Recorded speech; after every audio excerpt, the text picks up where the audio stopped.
हाय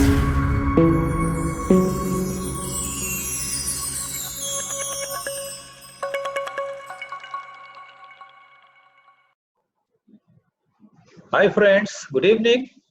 धन मंत्रा YouTube channel पे एक बार आपका फिर से स्वागत है। दोस्तों, ये मेरा 7वां वीडियो है और मेरे अभी तक जो 6 वीडियो आए हैं वो सारे यस बैंक पर ही आए हैं। तो मैंने अपना ईमेल एड्रेस वहाँ दिया था और काफ़ी सवाल वहाँ पर मेरे को भेजे गए हैं और कमेंट सेक्शन में भी काफ़ी लोगों ने ये पूछा है। 3 सवाल उसमें से मैंने जो इम्पोर्टेंट छांटे हैं। देखिए, अभी भी रिटेल इन्वेस्टर जो है थोड़ा सा एप्रीहेंसिव है, क्योंकि उसके दिमाग में ये डाउट है कि जो रिटेल पार्ट था एफपीओ का वो पूरा सब्सक्राइब क्यों नहीं हुआ। वो ये भी सवाल कर रहा है कि जो एम्प्लॉय का कोटा था वो पूरा सब्सक्राइब क्यों नहीं हुआ। एक सवाल उनके दिमाग में ये भी आ रहा है कि जो एंकर इन्वेस्टर हैं वो क्या अपने 1 मंथ लॉक इन पूरा हो जाने के बाद अपने शेयर बेच देंगे। तो दोस्तों, इन सारे सवालों का जवाब मैं एक एक करके दूंगा, लेकिन अगर आपने मेरे धन मंत्रा चैनल की टैगलाइन पढ़ी हो जिसमें हमने क्लियर कट ये लिखा है कि knowledge brings wisdom brings wealth. देखिए, किसी भी स्क्रिप्ट में जब आप इन्वेस्टमेंट करते हैं और आपको उस इन्वेस्टमेंट के बारे में पूरी जानकारी नहीं है, उस कंपनी के बारे में पूरी जानकारी नहीं है। जब मैं जानकारी की बात करता हूं तो मैं पॉजिटिव और निगेटिव दोनों जानकारियां, अगर आपने मेरे पिछले 6 वीडियो देखे होंगे तो यस बैंक के बारे में मैंने काफ़ी जानकारी उसमें दी है। अगर आपकी नॉलेज सफिशिएंट नहीं रहेगी तो आप मेरी बात ये लिख कर ले लें, या तो आप अपना शेयर लॉस में बेच देंगे या बहुत जल्दी बहुत कम प्रॉफिट में आप अपना शेयर बेच देंगे। देखिए, आपने कई जगह पढ़ा होता कि रिटेल इन्वेस्टर शेयर बाजार में कभी कमा नहीं पाता है। उसका कारण यही है कि आप नेगेटिव तंत्र मंत्र के जाल में फंस के आप अपने शेयर को लॉस में या जल्दी बेच देते हैं। कभी आप मीडिया से प्रभावित हो जाते हैं। देखिए, मीडिया तो किसी शेयर को तभी अच्छा करे कहता है जब उसके प्राइस बहुत बढ़ जाते हैं। वॉरेन बफेट साहब ने कहा है, when everybody is in panic you must buy. So I must say, when everybody is talking negative and you have a very sound knowledge of the script you have invested in, then you must stick to your conviction and you must buy those shares. And if you don't want to buy, you should hold those shares. देखिए दोस्तों, एक चीज मैं आपको यहाँ एक और बता दूं।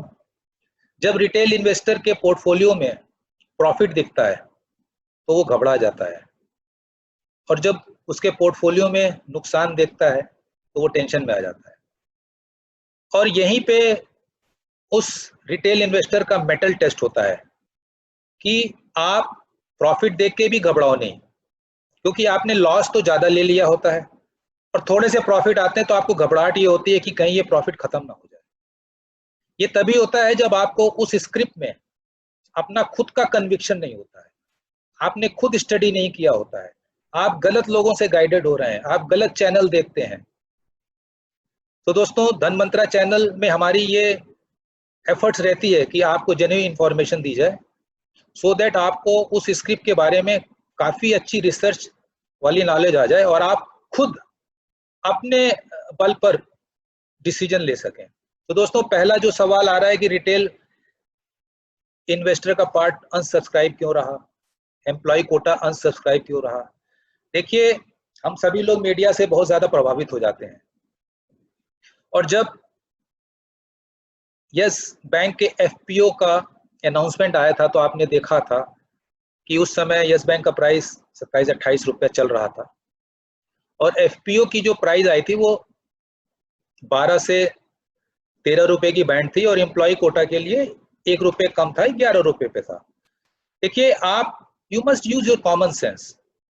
When the market price of the script was 26-27 rupees and Yes Bank management has announced the FPO price at 12 rupees on an average, tell me, your common sense will always say, let's not buy.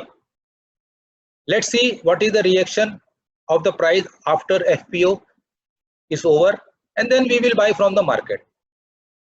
और इसी दौरान जो media में noise चल रहा था, और कई वीडियो आपने जो उस समय यूट्यूब पे देख रहे होंगे, उसमें जो नॉइज लेवल था, उस नॉइज लेवल से प्रभावित होकर बहुत से रिटेल भाइयों ने एफपीओ में पैसे नहीं लगाए और एम्प्लॉय ने भी नहीं लगाए। देखिए, मैं तो ये कहूँगा कि उनका डिसीजन गलत नहीं था, ठीक ही था, क्योंकि एफपीओ के बाद शेयर का प्राइस लगभग 11 रुपये 10 पैसे तक तो आ ही गया था।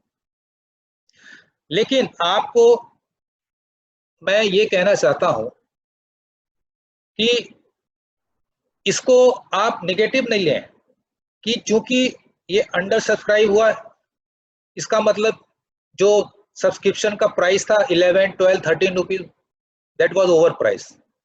No, it was just a psychological reaction कि किसी भी चीज का जो प्राइस है अगर मार्केट प्राइस से कम होता है तो naturally people will not subscribe 100%। अब आपने देखा होगा कि जो एंकर इन्वेस्टर्स हैं या जो क्वालिफाइड इंस्टीट्यूशनल इन्वेस्टर्स हैं, देखिए, those are the people who right from the beginning they think very very long term. They are not bothered what will be the price after FPO is allotted, FPO is finished. They are not bothered. So आपने देखा होगा कि anchor investor का जो portion था that was 100% subscribed, and qualified institutional investor का भी जो पोर्शन था that was subscribed almost 2 times. Non institutional investors का सब्सक्रिप्शन जो था that was around 0.63 times, and I already told you retail and employ was under subscribe. देखिए, एक तीसरा प्रश्न भी लोगों के दिमाग में आ रहा है कि जो एंकर इन्वेस्टर्स ने इन्वेस्ट किया है और उन्हें अभी 1 मंथ का लॉक इन है, तो क्या वो लॉक इन पीरियड के बाद अपने शेयर को बेच देंगे? डियर फ्रेंड्स, मैं इस वीडियो के माध्यम से यही आपको नॉलेज देना चाहता हूं कि अगर आपको एंकर इन्वेस्टर का स्ट्रक्चर ही नहीं पता होगा तो आप इधर उधर की बातों में आकर नेगेटिव वाइब्स के चंगुल में फंसकर आप एक गलत डिसीजन ले सकते हैं। तो पहले तो आप ये देखिए कि जो एंकर इन्वेस्टर में हैं वो है कौन। Know your anchor investors. तो दोस्तों, सबसे ज्यादा जिस एंकर इन्वेस्टर ने पैसे लगाए हैं वो है बे ट्री। देखिए, बे ट्री जो है it is owned by Tilden park, and the Tilden park group is headed by the ex-MD of Goldman Sachs. It's a very reputed organization, a multi-billion organization in United States of America. But those people are not short-term people. Then 400 crore HDFC life ने लगाए हैं। देखिए, life insurance company तो बहुत लंबे समय के लिए इन्वेस्टेड रहती है, मेरे को इसमें ज्यादा एक्सप्लेन करने की जरूरत नहीं है। 373 करोड़ अमांसा होल्डिंग ने लगाए हैं। अमांसा होल्डिंग, अगर आप स्टॉक मार्केट में काफी दिनों से हैं तो ये घर घर प्रचलित नाम है, सिंगापुर बेस्ड से huge fund manager. Then Elara capital, they have put around 372 crores। देखिए, आपने लॉर्ड मेघनाथ साहा का नाम सुना होगा। He is a very reputed person, जिनको लॉर्ड की उपाधि भी दी गई ब्रिटेन सरकार की तरफ से। वो इस कंपनी में इंडिपेंडेंट डायरेक्टर हैं, and this company is floated by Indians and it's a very reputed company. They are also, they invest generally for a very long term. Hinduja Leyland, Hinduja group के बारे में हमें आपको बताने की जरूरत नहीं है। They are promoter of Ashok Leyland and they are also promoter of IndusInd bank. Jupiter capital, हो सकता है इसके बारे में आप नहीं जानते हो। देखिए, ये बेंगलुरु बेस्ड कंपनी है which is owned by Mr. Rajiv Chandrasekharan. He was a Rajya Sabha MP and he was the MD owner of BPL Group. If you go and see the website of Jupiter Group, you will come to know who is Mr. Rajiv Chandrasekharan and how much fund he is holding. Then comes Bajaj Allianz, 150 crore, a very well known name, again insurance company. They generally invest for very long term. RBL Bank, ICICI Lombard, again an insurance company. Then Edelweiss, through its mutual fund arm, Edelweiss Alternative Investment Fund, they have put 35 crores. Reliance General Insurance, again an insurance company. Then ECL Finance, which is also owned by Edelweiss, it's an NBFC, they have put around 14 crore. So friends, all these anchor investors are very reputed groups and they are here for a very long term. So आपके दिमाग में ये डर नहीं होना चाहिए, ये anchor investor अपने लॉक इन खत्म होने के बाद अपने शेयर बेचने के लिए आ जाएंगे। देखिए मैंने आपको अपनी तरफ से जितनी चीजें थी बता दी। You must consult your own advisors and then decides what you have to do and what path you have to take on Yes Bank investment. दोस्तों Yes Bank की कड़ी में मेरे और भी वीडियो आने वाले हैं और जो लोग इस वीडियो को पहली बार देख रहे हैं वो प्लीज सब्सक्राइब कर लें, पसंद आए तो लाइक करें, शेयर जितना ज्यादा हो सके करें एंड बेल आइकॉन का बटन दबाना नहीं भूलें। My best wishes to you for Monday. Let's hope it's again an upper circuit. Thank you. Jai Hind.